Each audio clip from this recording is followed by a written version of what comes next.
Let's welcome in a 7-time champion, and that, of course, is Robert Horry. He's here courtesy of BetOnline. Check out BetOnline for updated NBA title, conference, division, and awards odds, plus updated win totals and player stats. Robert, appreciate the time. How you been, my man? I'm good, brother. How are you, man? Well, I'm fantastic. So my producer, Stu, is a huge Lakers fan, and he's wearing a Lakers shirt right now. And I kind of use him as my reference point for how Lakers fans will feel. I haven't even really thought much of the Lakers outside of like J.J. Redick and LeBron and Bronny. We may have heard about that. But I asked Stu a simple question today, and I said, what do you feel confidence-wise with the Lakers going into the season? And he was like, they'll be lucky if they make the play-in tournament. So he's very negative. What's your expectation for the Lakers this year? I feel the same way. But the thing, that all boils down to Lakers' health. Lakers have to be healthy. And if they're not healthy, because you already got Vando out, who's a big cog. Last year they had Vincent out. And, think about what AD was able to do. But the reason I'm thinking he'd be a little bit higher than the play-ins because J.J. Redick has said they're going to go through AD. And to me, AD is the best player in basketball. And I'm just saying that because I cover the Lakers. I wholeheartedly believe that. And I think if they do that, it'll take them very far in this league. The best player in basketball, Anthony Davis? Yes. I know that you are a Laker and you work for the Lakers, but how can we say that right now? I like AD, but the best player in basketball, what are we doing? Because, see, people who watch basketball don't really know basketball. And this is where I get you at. Because when you talk about a flaw in a guy's game, can you tell me one flaw in AD's game? Not really, right? Staying on the court. I know last year he was rather healthy, but that's been a going by last year. Going by last year. But now can he do it consistently? That is the question, though. So I like Anthony Davis. Don't get me wrong, but he's not Nikola Jokic, right? Jokic, who's a better defender? Anthony Davis, but who's a better all-around player? Anthony Davis. Okay. We'll agree to disagree on that one. I don't know. Scoring that Nikola Jokic does, and then the assisting as well. Because it's about the system that you're in. Now, if you made AD run the same system that Jokic does, he could do it. And for me, I don't look at how what guys star in. I look at what they are bad in. Jokic is a bad defender. He's a great rebounder, but he's a bad defender. And most guys in this league don't want to defend. And so that's how I judge players. Real basketball players judge basketball players as basketball players, not this quote unquote two-way players, because that's football. Okay. That's not basketball. So let me ask you this. If let's say you can't pick Anthony Davis. If I said to Robert Horry, Anthony Davis, you put him on the sideline, you can't pick him, then who's the best player in basketball? I'm taking Giannis next. Okay. KD. Those two go back and forth, KD and Giannis. Jokic doesn't make my list because if you I look at guys who can play defense too. Don't get me wrong, Jokic is a bad boy, but I look at if you take away his ability to push people out the way, because if you watch him play, he should get a foul every time he goes because he throws people out the way. They don't call it. It's almost like what the Kansas City Chiefs are doing now. They throw people out of the way, they hold, and they can't make sacks, and they able to get these wins. So for me, I just look at that, and I just like guys who can play on both ends of the court. I'm not just one of these guys who says, well, he can give me 30, but he's giving up 35. You know what I mean? Yeah, I don't know. You watch a lot of Nuggets and Lakers. Nikola Jokic. If I may say so myself, Robert Horry, with all due respect, you know a thing or two about winning championships. I like what I see from Nikola Jokic night in and night out. But anyway. I do too. Yeah. I do too. I don't know. Yeah. It seems like there's a little haterade with you and Nikola Jokic. No, I love Jokic. I think he's the fourth best player in the league. I think it's AD, KD, and LeBron, and then Jokic. I put LeBron there because of his longevity. And then, and if people don't have on their top 10 list a guy as Devin Booker, I love guys who can play offense. And Devin Booker, who showed me he could play defense in the Olympics, his stock rose for me. And I'm the type of player when you think about this, when you watch basketball, it's no line shift like in football where the defense comes. You have to be able to do it on both ends of the floor. And that's what I love about the purity of basketball, when guys can do it on both ends of the court. Now, I would be careful attacking Nikola Jokic. His brothers, man, those two brothers. I'd be afraid to say anything critical with those two guys in the stands. Hey, I seen that guy take a punch, so I ain't scared of him no more. Robert Horry with us. So the big question is, it's not even LeBron right now. It's what could we expect out of Bronny this year? Yes. Your answer is what? One game, and then he's going down to the G League. I think they're waiting to have that moment that's never been done before in the NBA, father-son duo on the floor. And I just don't, I don't think he's ready yet.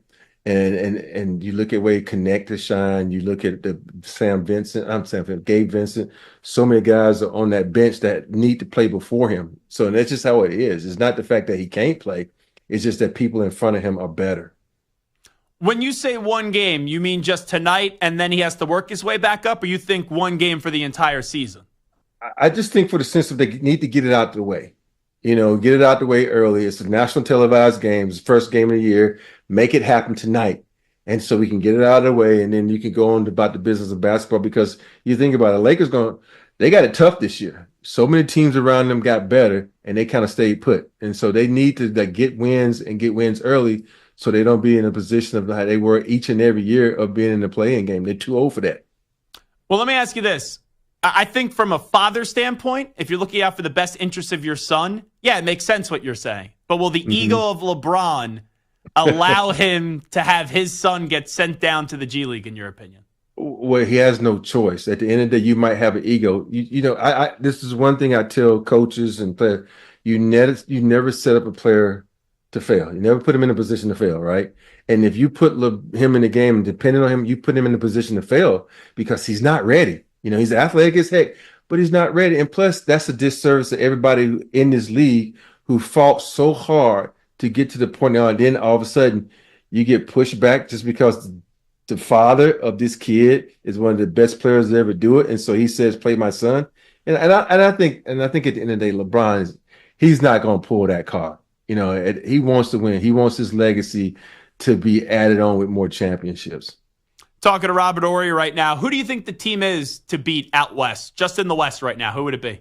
Oklahoma City Thunder. And I think Shai Gilgeous, I think, when you look at MVPs, man, he was almost there. And this year, what is his odds? I think his odds are something like 15-1 or whatever it is to win the MVP trophy. So I think he is the guy that's going to carry OKC to the Western Conference Finals, not Dallas and Clay, not Denver, because Denver lost KCP, not the Lakers. I just think it's going to be them because they got better in the offseason by adding, Hartenstein and AC Fresh.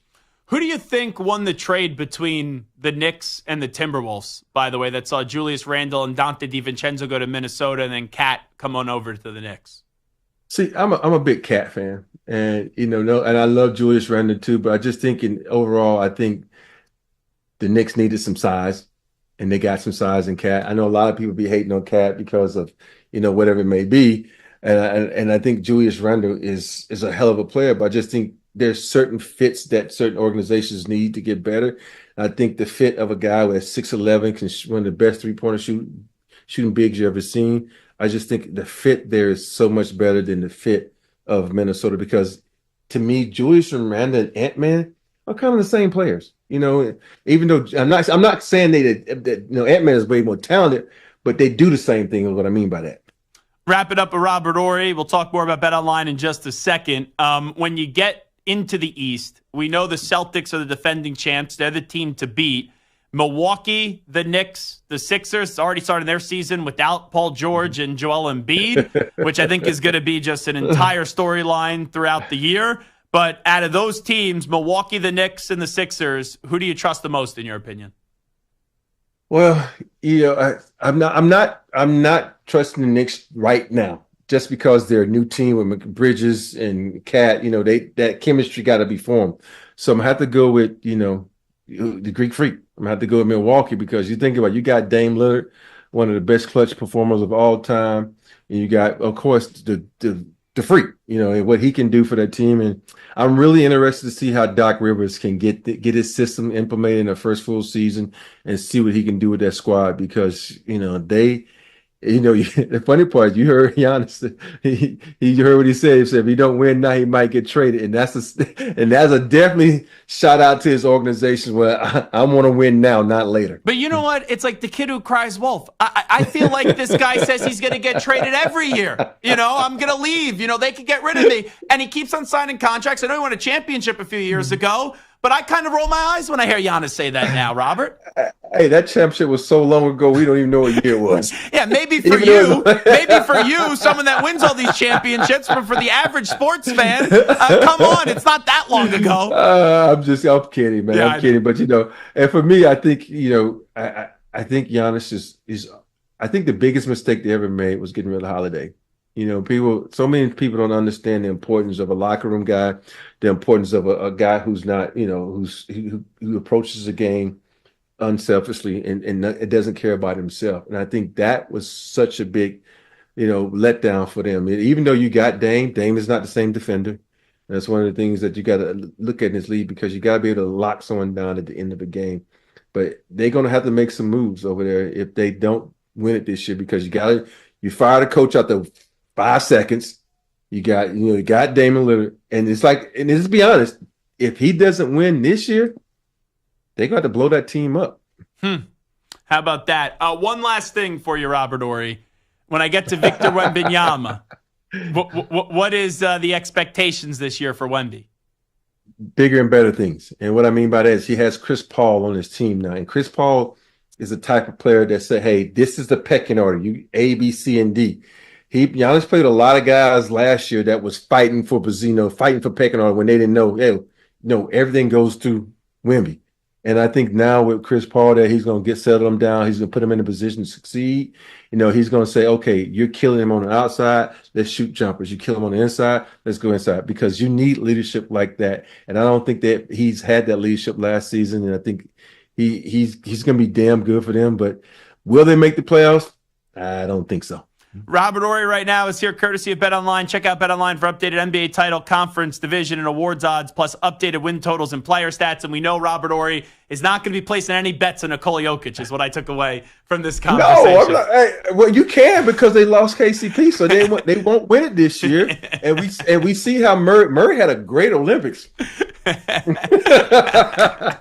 Appreciate it, Robert. Good to connect with you. It's good to see you, Zach. All right, take care of yourself, man. You too. There he is, Robert Horry, joining us at the Zach Gelb Show on the Infinity Sports Network.